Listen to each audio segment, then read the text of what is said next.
Mi hijo tiene miedo y no quiere dormir solo. Es verdad que pueden aumentar las tasas de suicidio. No sé cómo combinar el teletrabajo, las clases online de los niños, el orden en la casa. Todos los días estamos viendo que los contagiados, los muertos aumentan. Eso me da mucho miedo. ¿Cómo nos informamos? Muy buenas noches, bienvenidos nuevamente a Sigamos de Largo aquí por las pantallas de Canal 13. Estamos en pandemia, estamos en una situación particular en Chile y para eso tenemos a nuestra querida doctora Carolina Herrera y a nuestro psicólogo Daniel Sánchez para hablar sobre la psicología, la salud mental y cómo estamos hoy día, cuál es el escenario real que Chile está viviendo en este COVID-19. Bienvenida, doctora. Gracias. Bienvenido, Daniel. Muchas Siempre gracias. es un placer tenerlos, querida Mali. Hola, también. linda. Ayer domingo hubo 29 fallecidos. Doctora, ¿era una fecha, era un número esperable? La verdad es que sí. ¿Te sorprendiste? No, no me ha sorprendido porque nosotros lo estamos viendo esto en el día a día en los servicios asistenciales. El número en expansión progresiva implica naturalmente por una cosa aritmética que si aumentan los casos de 500 a 2.600 más o menos o 2.500 hoy día, y el 5% de esos casos van a ser casos graves que eventualmente puedan tener un desenlace fatal, nos sorprende que vayan aumentando el número de fallecidos. Lo que es muy sorprendente y que nos tiene que tener muy atentos es que hay gente sana, que no tenía enfermedades comórbidas, digamos, no tenía enfermedades y por lo tanto eso nos tiene que hacer entender que no hay nadie que esté libre de una evolución que por desgracia no podemos anticipar si va a ir al caso grave o no. Doctora, también Sí. es bueno destacar que esto no se va a acabar prontamente. El ministro habló en otro canal que en invierno va a haber un pic, pero va a haber un rebrote en septiembre. Es que yo creo que nadie puede en este momento todavía anticipar ni siquiera cuándo vamos a llegar al pic. Lo que sí sabemos es que en las épocas de invierno se concentran más las personas, ventilan menos sus casas y por lo tanto es esperable un mayor número de casos. Así es que el pic todavía no ha llegado. Sí, pues. Doctora, la actitud de los senadores, quienes deberían ser el ejemplo para los chilenos, porque son los que estamos mirando en pantalla, A los que deberíamos hablan. hacerles caso. Exacto, es el senador Quintero, lo que pasó con ellos. Yo no lo personalizaría en un caso particular porque te explico que si ya hoy tenemos 3 casos es cosa de días para que sean varios más. ¿Por qué? Y en esto la petición es, si usted es figura pública, si es un congresista, ¿cierto? Si es alguien que está con una cámara todo el día encima, tiene que tomar conciencia que eso es parte de su responsabilidad. Pero, doctora, con respecto a eso mismo que dice usted, una persona que todo el tiempo tiene una cámara encima, nosotros tenemos los errores desde el origen que cometió, porque yo no voy a decir podría haber cometido, No, que están cometidos. chileno, ¿no? Sí. Que Están cometió cometidos. el senador Quintero. Vamos viéndolo de a uno. Muy bien, señor secretario. En esta imagen el senador está sin mascarilla. Claro, esa es la primera cosa, pero es que aprendamos todos de esto. Ocupemos esta instancia. Cuando uno entra a la oficina, ya tiene que tener la mascarilla puesta, no la puede poner ahí. ¿Por qué? Porque la mascarilla en su uso correcto implica un lavado de manos antes de colocársela. Claro. Si no, no sirve de nada. Si tú tocaste las superficies y con esa mano te pusiste la mascarilla, ya puede ser que esté contaminada y es un riesgo para ti. Por lo tanto, el primer encuadre es que si uno va a hacer una reunión, tiene que ir a la reunión y llegar con la mascarilla puesta en condiciones de seguridad para uno y para el los resto. demás. Doctora, ahí está el Disculpa, primer Fran, error. también hay que sacarse la mascarilla desde el elástico sin claro. tocarla con las manos para no contaminarla. Exacto. Y cuando ellos hablan, Para no contaminarte. podéis hablar con la mascarilla puesta, ya no hay que sacársela. Como No se debe sacar. De hecho, yo escuché toser a También la tenemos, ahí senadora. tenemos, mire. Doctora, aquí viene el segundo error del senador Quinteros. Que aquellas que queden discusiones o puntos de diferencia podamos entrar al debate propiamente tal en la comisión. Se ofrece la palabra a la Ya, ese esa tos para mí fue inevitable escucharla y dije, ¿cómo no hay un doctor entre los que están ahí que le diga por favor que se vaya a hacer el examen? Porque no sé si él es un tosedor habitual, pero esa tos que yo escuché es que es una persona sintomática. Y no es de alergia esa tos, ¿no? Es de adentro. Sí. No, él no es un portador asintomático porque en su primer... ¿Qué es lo que él argumentaba? Él argumentaba en su primera explicación que en esto también no hay que defenderse en el sentido de que el error de uno puede ser evitar el error de otro. Así que mi cariño para el senador Quinteros, que se mejore, que esté muy bien, pero si una persona tiene tos, fiebre y le duele el pecho, tiene dificultad para respirar, eso es una manifestación de COVID. Sí o sí. Está clarísimo. Tenemos más condoros, ¿no? A ver. Porque fueron varios. Hay otro más.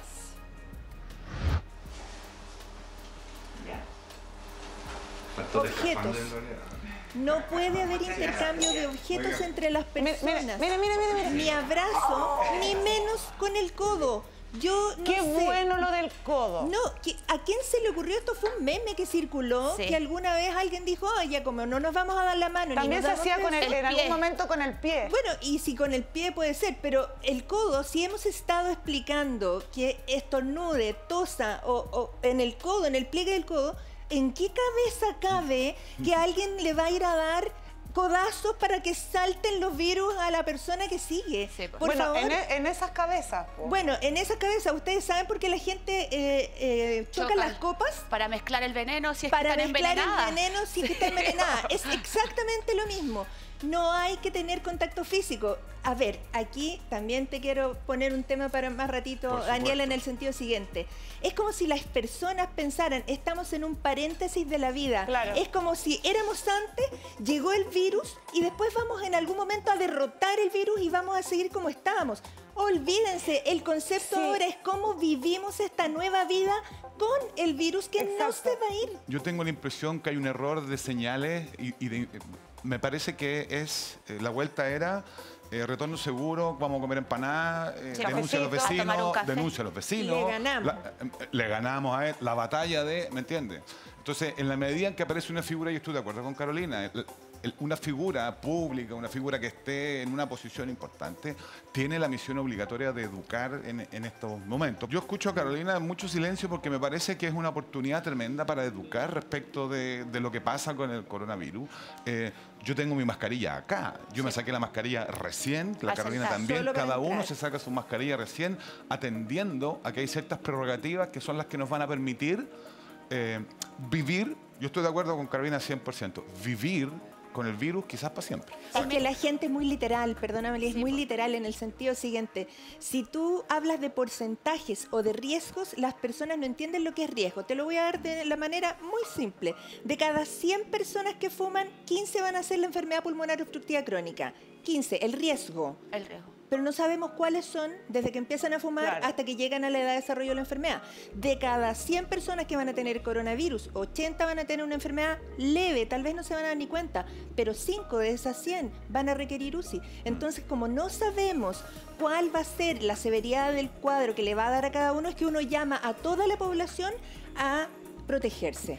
Sí, pues, no, quería decir que hablando de las palabras y de la forma en que se refieren estos ejemplos, hay una frase que creó el caos, que fue nueva normalidad.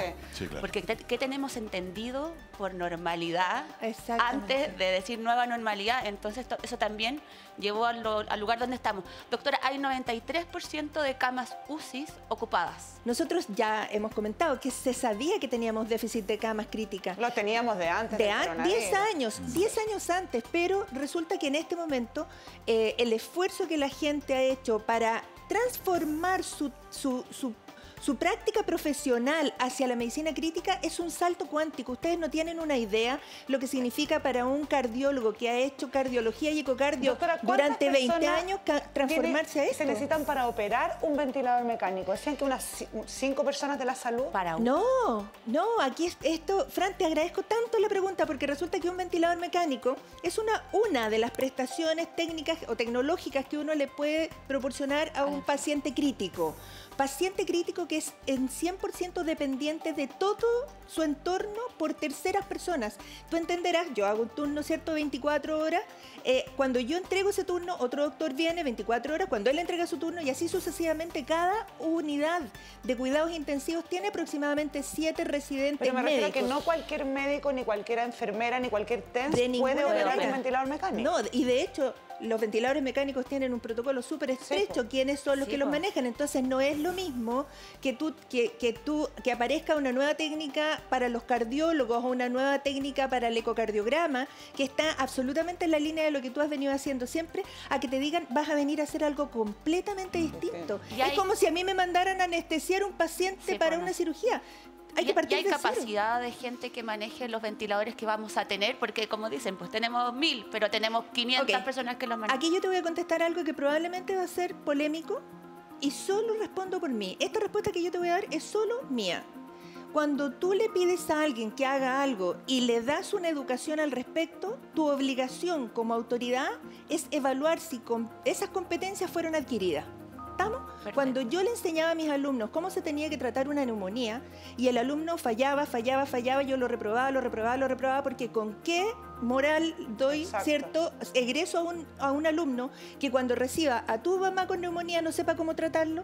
Entonces mi tema en este momento es, ¿y por qué creo que puede ser polémico? Porque en el fondo cuando tú le das un PowerPoint, le das un PDF, le das 5 charlas, en realidad eso está lejos de ser el estándar de educación para aprender a manejar un ventilador mecánico. Porque en la práctica no están siendo. De ahí, Carolina, el riesgo entonces, pregunto, de poner en los servicios de salud a estudiantes que están terminando y no han terminado la carrera. No, es que ahí yo diría que la maquinaria flota de otra manera. Entran en el sentido de que ellos, claro, ellos son los que toman el lugar en los servicios de urgencia, los servicios de atención primaria. O sea, sería impensable que alguien en una UCI estuviera recién egresado o que no hubiera egresado. Y aquí, perdona, también hubo una confusión. En algún minuto se dijo que estudiantes de medicina iban a ser como egresados sin la prueba final. No, eran becados, que significa doctores titulados que estaban haciendo una especialización en gastroenterología, medicina interna, traumatología. Y también se habló de revalidar también los títulos de algunos médicos que vienen de otros países, ¿no? Sin requerimiento de la UNACOM. Ahora, yo quiero hacer... la pregunta es para los dos, pero también es más bien para ti, Daniel. Dale. En el mundo, porque nosotros los chilenos siempre creemos que las cosas nos pasan a nosotros nomás, la gente está tan desesperada por tocarse, por abrazarse, una cuestión que nadie pensó que nos iba a hacer tanta falta, que han inventado un montón de sistemas para poder de alguna manera suplir ese afecto que no se da. Tenemos unas imágenes, no sé en qué país ocurrieron, pero esto fue acá en Chile, que le ponen un plástico a la puerta y hay como una especie de brazos plásticos para poder abrazarse. ¿Eso sirve, doctora? ¿O solamente sirve para el alma y sigue siendo muy riesgoso? Eso es el principio de las incubadoras. Eso es más viejo que el hilo negro en el sentido de que así meten las manos las mamás en sus guaguitas pretérmino para poder tener ese contacto. Pero en términos virológicos, la posibilidad de que efectivamente de esa habitación a la otra se traspase virus existe. Esto de extrañar los abrazos, los besos, la forma de encontrarnos y tal, nada va a poder reemplazar el abrazo cariñoso entre los seres humanos, pero yo tengo mucha fe en que esto debiese llevarnos a encontrar nuevas maneras para lograr sentir esa misma sensación amorosa. Para expresar nuestro cariño. Mira, yo les voy a contar una experiencia súper concreta. Yo estuve de cumpleaños el sábado. Cumplí 50 años. Wow. ¡Feliz cumpleaños! ¡Feliz cumpleaños! Medio siglo en pandemia. Tal cual. Tráigame un plástico, la que no entendió nada. Tráigame un plástico, por favor. Una manga. Una manga para abrazar. O sea, por lo menos yo, que estoy cerca de los 50, uno quiere hacer la media fiesta. Sí, bueno, sí, en mi casa el único evento que se celebra es el cumpleaños. Ni los aniversarios de matrimonio, navidades, nada. Solamente el cumpleaños mío. Y estaba anunciado como, íbamos a tirar la casa por la ventana. Y pasó esto. Y evidentemente no pasó nada, ¿cierto? Pero empecé a recibir videollamadas de mis amigos, mis sobrinos cantándome con mis hermanos feliz cumpleaños. Mi mamá aprendió a usar WhatsApp para escribir, ¿me entiendes? Y para la gente grande una cosa. Antiguamente, a ti alguien te enviaba un mensaje de WhatsApp de cumpleaños y te dice, maldito, ¿por qué no me vino a ver? Sí. No, y el que vivía fuera de Chile, ¿no? Sí, la única alternativa. Pero hoy día, fíjate tú, a mí me sorprendió porque yo sentí mi corazón súper lleno del esfuerzo que significaba el que se juntara la familia, 4 o 5 personas en un horario especial para... Entonces, dedicársela a usted. Es pega nuestra el empezar a valorar ese abrazo de plástico, el que la mamá me toque la espalda, el videoconferencia que siento, la hermana que me llama, la mamá que... O al tiro, Carolina. Sí, no. Yo vivo al lado de un edificio para adultos mayores y he visto cómo las familias se paran en la vereda, le hablan a los abuelitos que están arriba, les escriben carteles, les cantan canciones, les hablan con megáfono, ¿cómo está? Y luego las personas mayores hablan o muestran así desde las sillas de ruedas.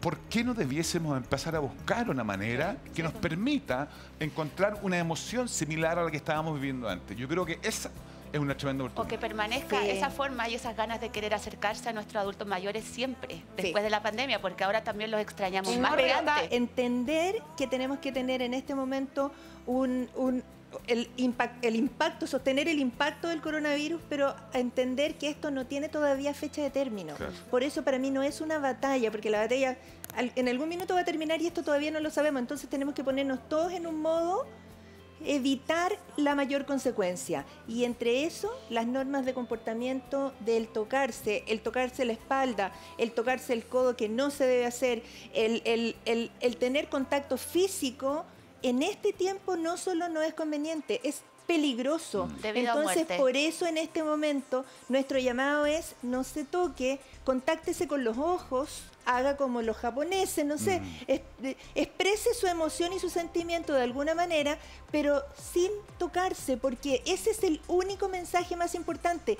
La única forma de derrotar al coronavirus es que no nos llegue el coronavirus a los ojos, a la nariz y a la garganta. Doctora, y con respecto a eso queremos aclarar otros mitos o verdades también para que la gente ya así que como clarísima. Primer mito: el coronavirus no se contagia por objetos. ¿Mito o verdad?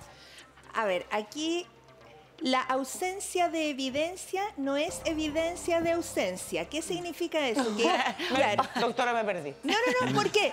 El que nadie haya probado todavía que se contagia o no por objetos, cosa que es habitual en la medicina, que se llaman fomites, o sea, cualquier cosa que los niños se lleven a la boca y chupen, ¿cierto? Va a tener influenza, virus sincicial, etc.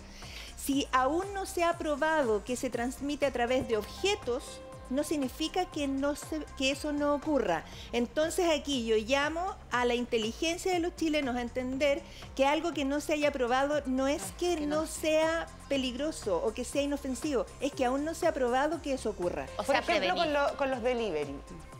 Uno pide delivery y mandarle un saludo en realidad a todos los que están haciendo delivery, porque vaya que nos han salvado y corren harto peligro, pero esas bolsas hay que desinfectarlas antes de meterlas a la casa. Todo lo que, Fran, todo lo que tú recibes de afuera, lo que fuiste a comprar a la feria, yo a la feria fui con guantes y mascarilla, todo lo que tú recibes de un tercero en que no has podido saber desde el momento en que se elaboró hasta que tú lo recibiste, está potencialmente contaminado. Es como lo que hacemos nosotros.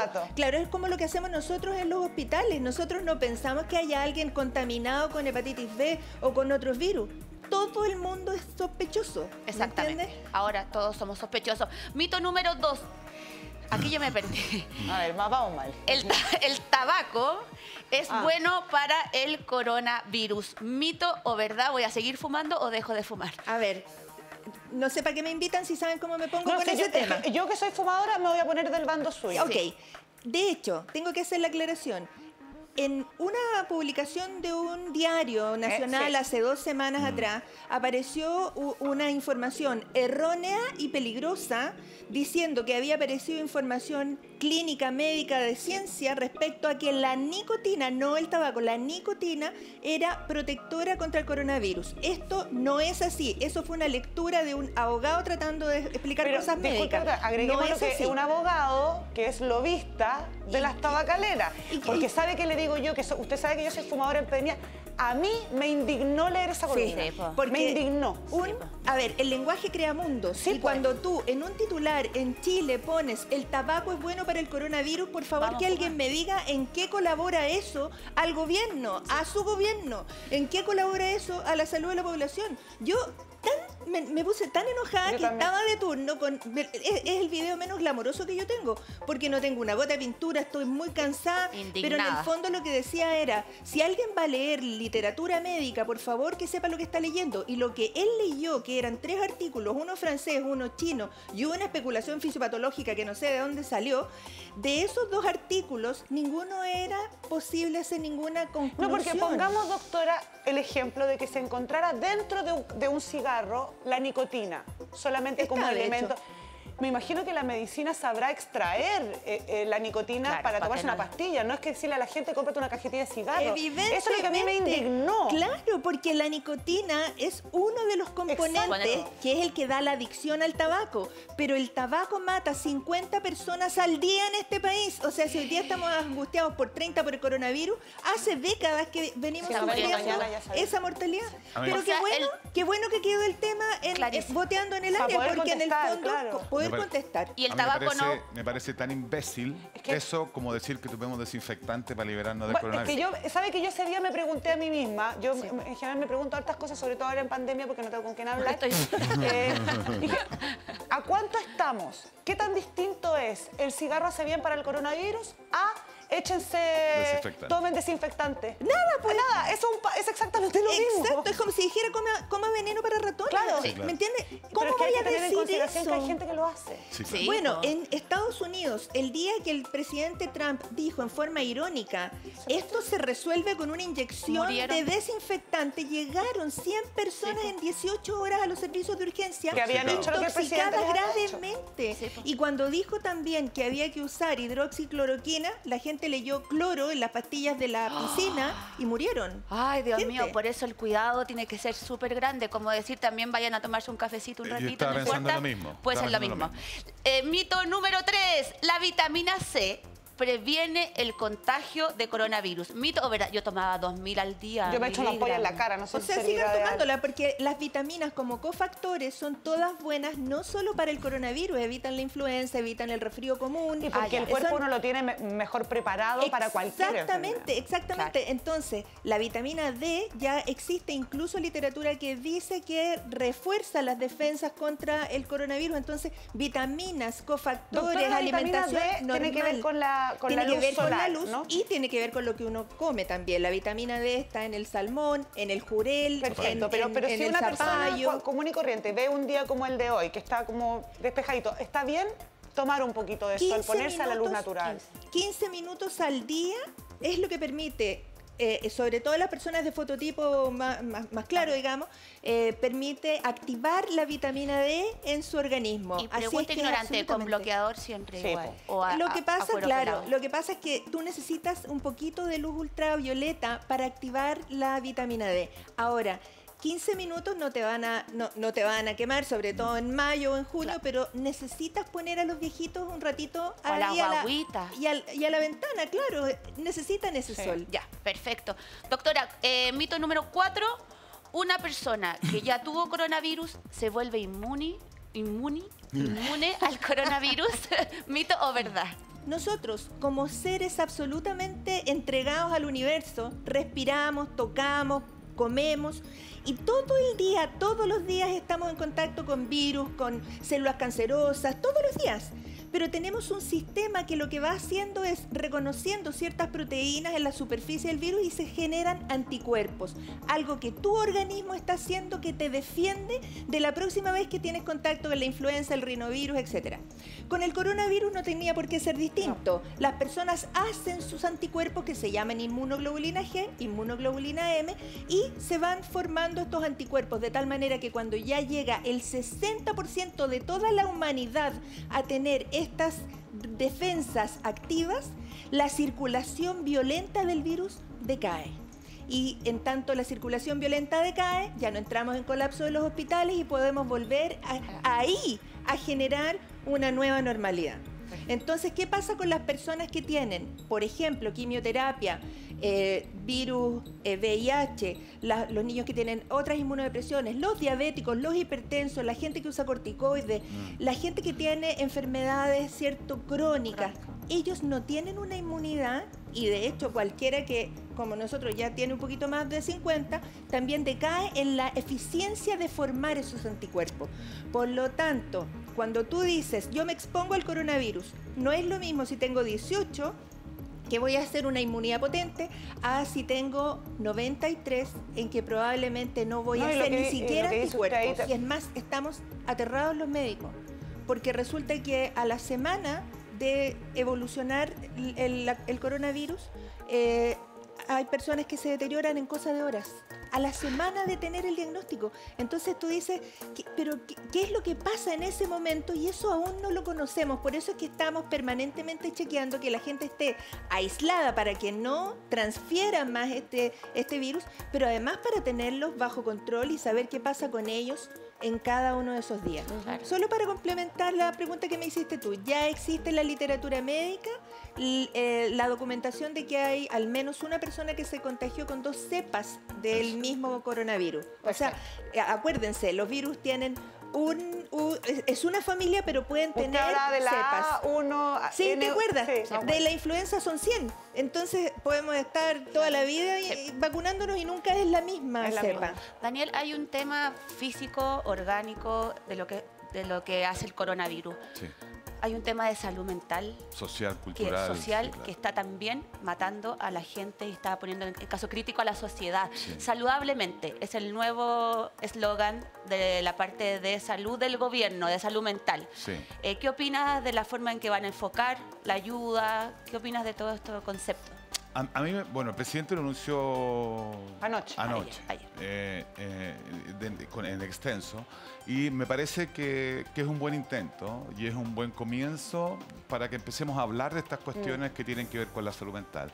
Sin embargo, el que existe una plataforma tecnológica o de teléfono en el que yo puedo declamar o llamar para decir aquello que me ocurre, es muy diferente de una terapia con alguien. Es muy diferente. Entonces, lo que puede hacer la autoridad sanitaria o el gobierno, no sé quién lo va a hacer en verdad, es solamente instalar un espacio de orientación a las personas para poder contener contención. Contener es como cuando contenemos el agua de una represa. Una muralla. Eso es solamente eso, es una muralla de contención espiritual, emocional, afectiva, que les permita a las personas entender y sentir que no están solas. Pero es complicado eso, Daniel. Muy difícil. Por ejemplo, lo voy a contarlo yo. Yo me estaba terapiando desde el verano, pero llevaba muy poco tiempo terapiándome, ahora en este verano. Y en marzo vino la pandemia y claro, el psiquiatra ofreció hacerme terapia online. Y yo no me sentí cómoda de hacerla al frente de una pantalla, tal vez porque no lo conocía tanto. Entonces, yo no sé si realmente, o sea, entiendo que es un paso, pero no sé si realmente a todo el mundo le funcione hablarle a una pantalla de un computador o solamente recibir un llamado telefónico, tomando en consideración que hacerse una terapia cuesta no menos de 200.000 pesos mensuales. Sí. Sin contar los remedios. Sí, claro. En el tema de la psiquiatría, en la psicología no hay remedio y una serie de cosas más. Sin embargo, lo que ha dicho la OMS, lo que ha dicho el Colegio Psicólogo, lo que ha dicho el propio Ministerio de Salud es que debemos brindarle a las personas todas las posibilidades para poder seguir desarrollando su trabajo en salud mental. Ahora bien, no todo lo que hacemos por online se puede, o sea, no toda la psicoterapia puede ser online. Partamos de por ahí. Hay ciertas cosas que no tienen ajuste necesario a través del computador. Y lo otro es que, conversamos con la Mali recién, si el 40% de las personas en nuestro país no tiene acceso a las redes o a la internet, es bastante desigual. Es una maldición bastante grande. Y hay que entender también que el trabajo que nosotros podemos hacer o que se puede hacer en términos terapéuticos puede ser sincrónico o asincrónico. Es decir, en online o bien... a mí me escribe gente en las redes, Daniel, me pasa esto, ¿qué piensas tú? Y yo me puedo demorar 4 días en contestar, pero les envío un mensaje igual, les escribo de manera de poder colaborar con ellos. Puede ser un tratamiento por teléfono, hay que utilizar toda la tecnología que está a nuestro alcance. Como decían ustedes, tenemos que acostumbrarnos a que así van a ser las cosas. Ahora vamos a hacer una pequeña pausa comercial, doctora, pero al regreso quiero que conversemos del enorme porcentaje de mujeres versus hombres que se han visto afectadas en sus vidas diarias. Nos ponemos a la fila, a la vuelta de comenzamos. Hagamos fila. Con la bandera. No se cambie, sigue aquí en Sigamos de Largo. Esta propuesta te va a encantar. Te desafío a cambiarte a un plan Claro Max desde 10.990 pesos mensuales y podrás tener 30 gigas. Sí, 30 gigas que puedes compartir. Además, viene con minutos y redes sociales libres. Y si cambias tu celular, te lo van a dejar a la casa. ¿Qué esperas? Cámbiate en clarochile.cl. Sigamos en casa, sigamos conectados. Claro, lo bueno de cambiar.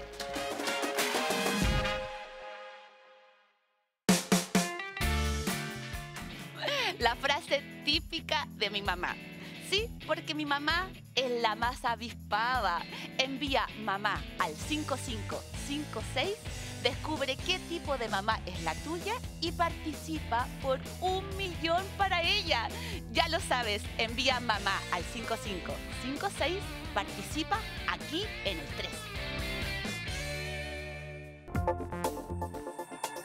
Ya estamos de vuelta aquí en Sigamos de Largo con la doctora Carolina Herrera, con el psicólogo Daniel Sánchez, y dejamos antes de la pausa esta situación en la que las mujeres siempre salimos para atrás, doctora. El 66%, Mari, no sé si tú tienes... Sí, 66% de las mujeres se siente más agotada que los hombres. Y el hombre, todo lo que 34%. implica esta pandemia con las tareas del hogar, con la maternidad, con funcionar en el trabajo también. Sí, no, yo estoy extenuada, superada. O sea, yo soy modelo de UCI, pero hay un punto en la vida en que tú dices... me despierto sabiendo que tengo que conectarme al Zoom porque parte de mis horas de la semana son de un trabajo administrativo, entonces tengo que conectarme al Zoom, tengo que estar ahí, me están viendo permanentemente, o sea que ni siquiera me puedo me puedo parar a barrer, pero veo que hay tierra bajo la cama, entonces necesito como... estoy permanentemente en esa dualidad de... Qué culpable, me siento mala madre porque estoy sentada en el Zoom, y cuando estoy sentada en el Zoom digo, y no me estoy preocupando de mi hijo, dónde pongo las prioridades en esta vida, y así me llevo todo el día. Y además aprender plataformas para las cuales nadie te enseñó cosa ninguna, es de verdad, yo estoy muy superada, y además ponle que cuando voy a turno uno no sabe si ese día se llevó el premiado de contagiarse con el virus, o sea, es solo Dios sabe si vuelvo. Y entonces, de sus enfermos, además, cómo están también, porque tendrá que estar pendiente todo el tiempo de sus enfermos. Daniel, ¿qué hacemos? Porque todos tenemos esa sensación. Y ahora que no hay permiso por los papás separados, me imagino que nadie se enteró que las que cagamos de alguna u otra manera fuimos las mujeres, porque... Te quedaste con la guagua todo el rato, claro. Yo agregaría, bueno, aparte de lo que dice Carolina, que no sé si nos alcanzamos a dar cuenta, pero 2 veces dices tengo que. Tengo que conectarme, tengo que hacer esto, tengo la culpa, siento la obligación, etcétera. Eso más bien puede obedecer a una manera en cómo yo me vinculo con la vida, ¿cierto? Que tiene que ver con la responsabilidad. Pero es que las mujeres somos todas un poco así. Sí. No he juzgado eso, pero aparte de aquello, habemos hombres y hay personas trans también que también tienen el discurso del debo. Ahora, convengamos también que social y culturalmente, en nuestra cultura occidental, la mujer ha estado a cargo de la crianza de los niños. Sí, claro. Culturalmente, no he dicho que es bueno ni que es malo, sino que la cultura le encomendó a la mujer la crianza, las labores del hogar, etcétera, etcétera, etcétera. Entonces, hemos creado una sociedad en la que el hombre está, de alguna otra manera, desvinculado de esas labores como más domésticas, por decirlo de alguna manera. Claro, pero ¿qué pasa cuando se trata uno de modernizar? Incluido los hombres. Yo debo decir que por lo menos en mi caso y en el caso de la Mari tenemos mucha suerte. Por supuesto. Hombres que son participativos como padres. Pero el sistema te devuelve a la cultura de que las mujeres y ni siquiera los hombres queriendo pueden hacerlo. Claro, lo que pasa es que ahí hay que negociar. La clave de toda resolución de conflictos familiares es el diálogo y la negociación, ¿cierto? Es decir, mira, esta es la condición en la que estamos hoy día, estamos todos dentro de la casa, tú tienes tu espacio, yo tengo los míos, estoy agotada, estoy agotado. Debemos distribuir las funciones porque estamos todos dentro de la casa. Si yo logro negociar, en la negociación, yo tengo que ser capaz de poner en la negociación, de ofertar algo. Tú y yo negociamos algo y yo te hago una oferta, digo, ya, Fran, yo te ofrezco tal cosa por el objeto que estamos negociando. Quien asigna valor a lo que yo estoy ofreciendo eres tú, claro. No soy yo. Sí. Entonces yo te ofrezco, listo, yo me encargo de lavar los platos todos los días. Pero si eso no es una oferta para mí, pues viejo, o sea, ofréceme acostar a los niños, levantar a los niños, ayudarme a cocinar, y yo te ofrezco a cambio de eso ayudar con las tareas, ordenar, ¿me entiendes?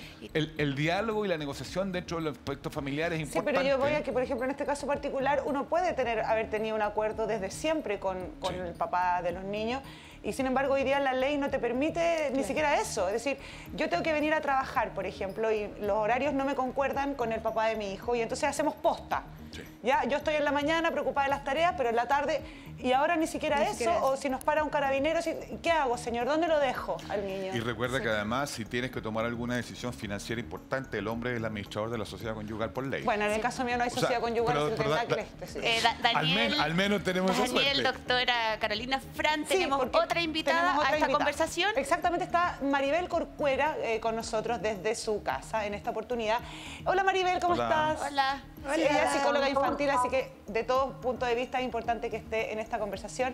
Maribel, lo primero que quiero preguntarte es una pregunta que tenemos mal y entiendo que Servicio de utilidad pública, escúchala y conversamos, Maribel. Bienvenida, besito, abrazo. Vamos a verla. No sé cómo combinar el teletrabajo, las clases online de los niños, el orden en la casa. ¿Cómo me pueden ayudar? Gracias. Bueno, esa es la pregunta de la señora que yo creo que nos representa un poquito a todas en la casa, Maribel. Bueno, sí, a muchas nos representa y a muchos también, ¿ah? Y un poco qué es lo que uno escucha recurrentemente. A mí me toca cuando hago las sesiones con los papás, con las mamás. Tengo que ser enfermera, tengo que ser cocinera, tengo que ser profesora, tengo que hacerlo todo hoy en día. Y la verdad que ese nivel de sobreexigencia es imposible, no se puede. Por lo tanto, tenemos que partir desde ponernos metas realistas y empezar a discriminar lo que realmente es importante y vale la pena en este minuto. ¿Pero qué es una meta realista? Porque mucha gente dice que por ejemplo, que los hijos repitan de curso. Mira, con el tema del colegio, yo soy la primera en decir, aquí más vale perder un año en la vida que perder la vida este año, ¿no? Sí, pues. O sea, no tiene ni una importancia, creo, el año escolar. Creo que el colegio tiene que ser un factor protector para los niños, donde lo más importante es que mantengan el contacto social con los profesores, con sus amigos. Por ejemplo, el colegio de mis hijos los días viernes toman desayuno el curso juntos y se cuentan cómo estaba la semana. Eso me parece maravilloso, pero el currículum académico se puede adaptar el próximo año.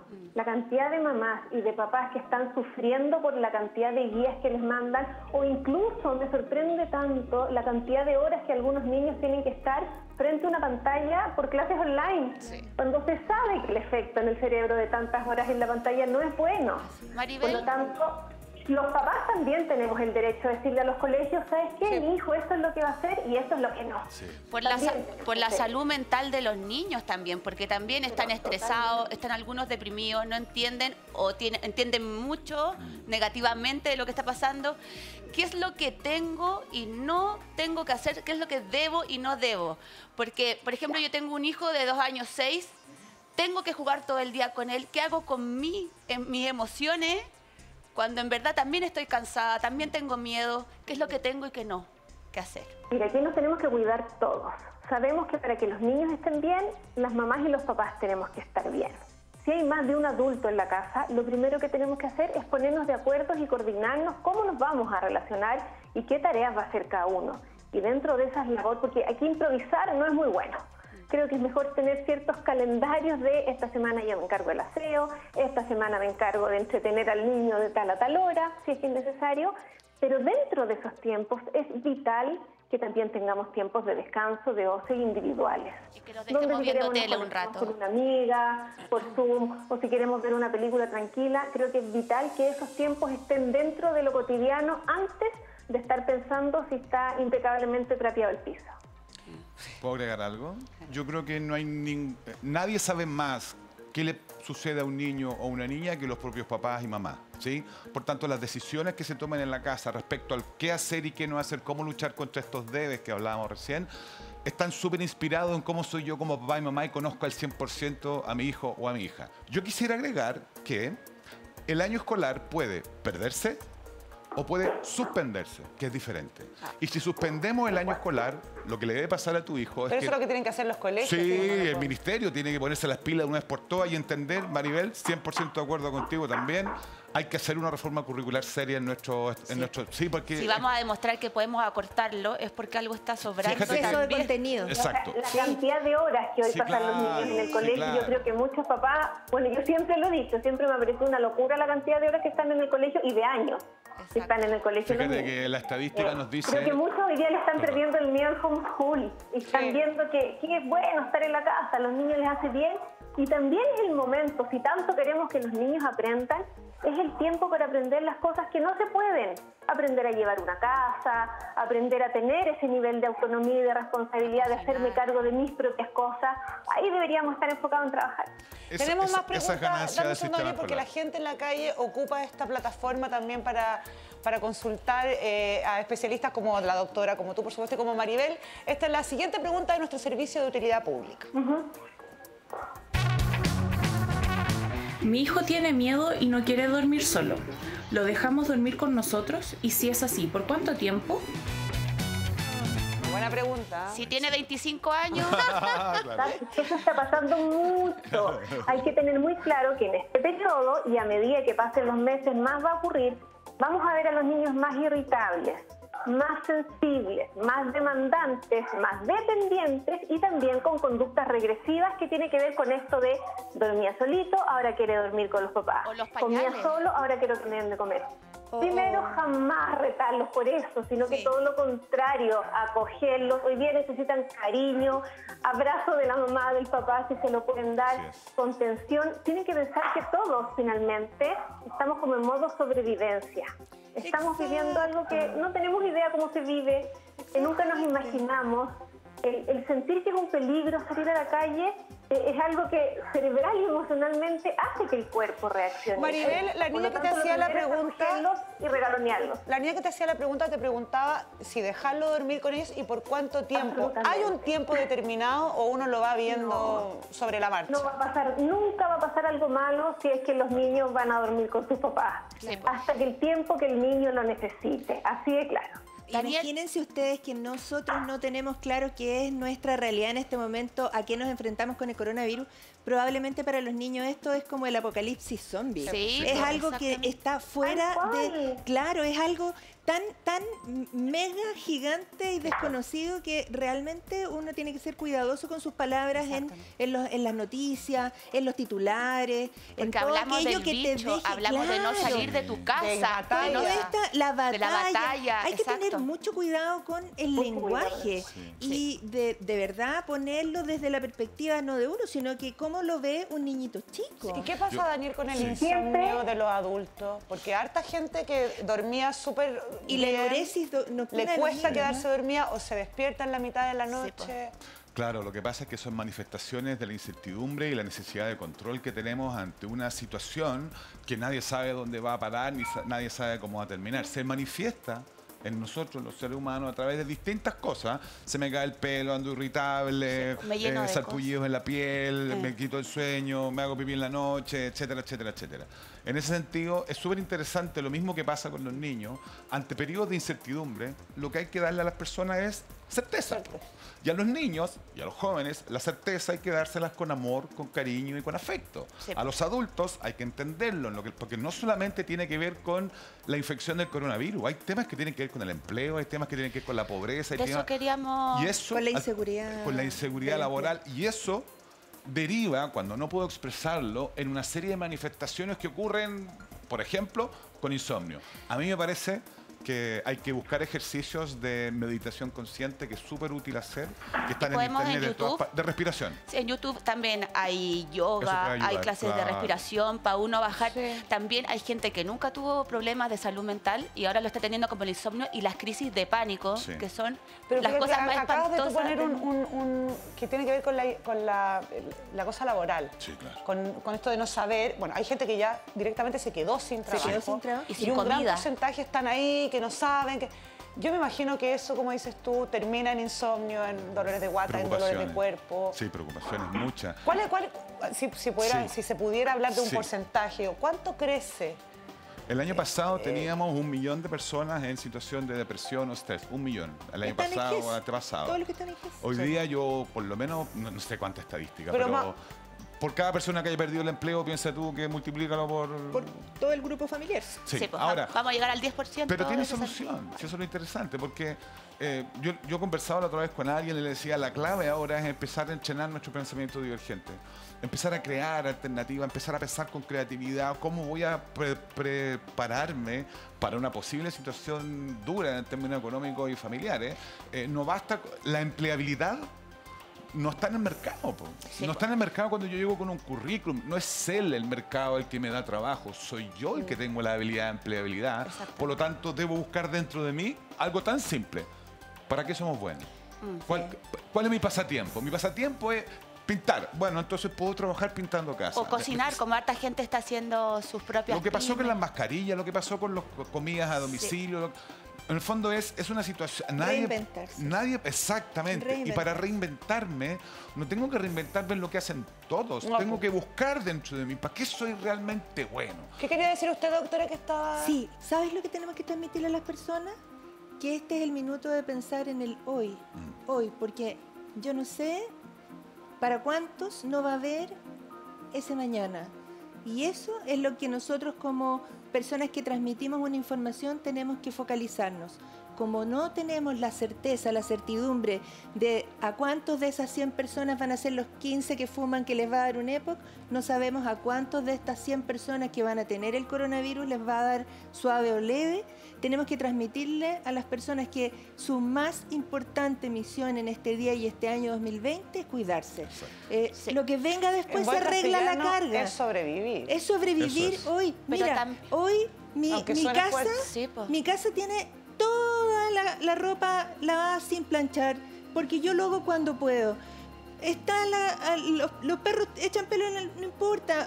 Es así lo que nos tocó vivir y nos cambió radicalmente la expectativa, el tono de las cosas que hacemos. Entonces, en este momento, mi transmisión de pensamiento para mis pacientes y a las personas es solo cuídense. Este año es solo cuidarse, entonces no se den el codo, no se abracen, no se bajen la mascarilla, quédense en su casa. También me parece, no sé si estás de acuerdo conmigo, Daniel, el término de comunidad. Sí. Porque en la sobrevivencia ahora dependemos del otro para no contagiarnos, pero también dependemos del otro que nos pueda dar un paquete de arroz para llevar comida a nuestras mesas, ¿o no? También está bueno aprender ese término y empezar a sociabilizar desde otro lado, sin tocarnos, sin vernos, pero buscar la forma de ayudar al otro en la práctica. Es que ¿sabe lo que pasa?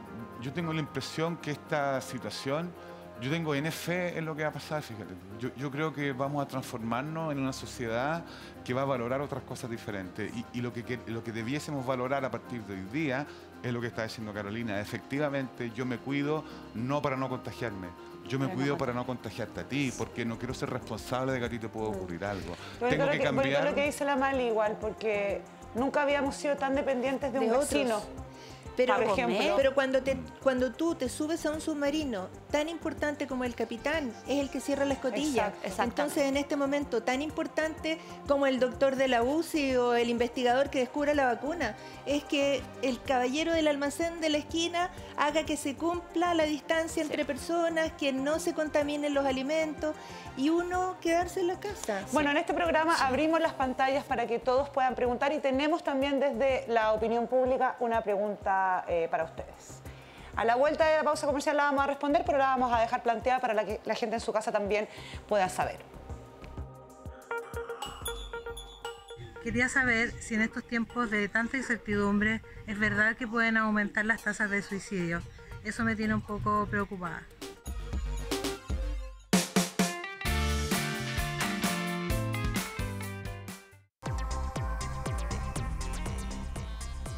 Bueno, ahí estaba la pregunta, yo creo que la podríamos repetir, sí, por si alguien no la vio, que tiene que ver con el suicidio. Veamos. Quería saber si en estos tiempos de tanta incertidumbre es verdad que pueden aumentar las tasas de suicidio. Eso me tiene un poco preocupada. Daniel. En tiempos de incertidumbre no sabemos lo que va a pasar. Y ante un momento de desesperación, de angustia, de vacío, en que siento que nada va a solucionarse, una de las alternativas es no seguir viviendo este presente tan doloroso que tenemos, lo que podría aumentar las tasas de suicidio. Sin embargo, me parece vital a esas personas, como decíamos de inicio, contención. El suicidio es una manifestación de una persona que está en el final del camino y que no ve ningún tipo de solución. A través del diálogo podemos encontrar solución a las cosas que nos ocurren. Y los que toman medicamentos, además, sí, claro, no dejar de tomarlo en esta época. Por eso la importancia de los tratamientos que se mantengan en salud mental, en salud no mental. Por eso es importante acompañar a las personas, escucharlos con amor, escucharlos con afecto, darles contención, porque no solo es suicidio. El estrés es igual de terrorífico que cualquier cosa que me pueda pasar. El estrés, la angustia, la pena, el miedo, la venganza, el odio, etcétera.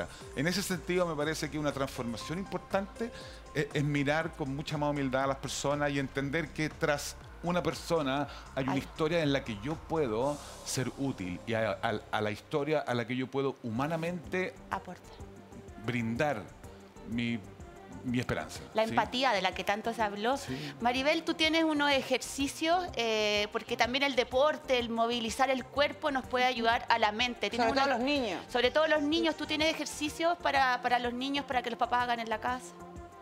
Sí, mira, es bien importante con los niños primero. El primer ejercicio que tenemos que tener los papás es hablarles en positivo. Ojalá se deje de decir estamos encerrados. Estamos en nuestra casa y nos estamos cuidando. Es muy distinto decir, si salimos podemos morir, qué rico estar en la casa, que nos podemos cuidar. Lo otro, siempre es bueno en la noche que se duerman lo más relajados posible. Un rico baño, un buen masaje con algunos aceititos que ahí les hace muy bien. Y hay ciertos ejercicios, por ejemplo, de ir apretando los puños y soltándolos. Después luego se lo extiendo todo el antebrazo, lo aprieto y lo suelto. Y así hasta que llegue a ser todo el cuerpo. Aprieto unos segundos, suelto. Eso a los niños también y a los adultos igual nos da una buena sensación de relajación. Y también los papás siempre pueden buscar en YouTube para encontrar varios ejercicios de relajación para niños con varias imaginerías bonitas, donde un poco les van relatando ciertas historias y ciertas situaciones donde el niño va a sentirse más tranquilo y más calmado.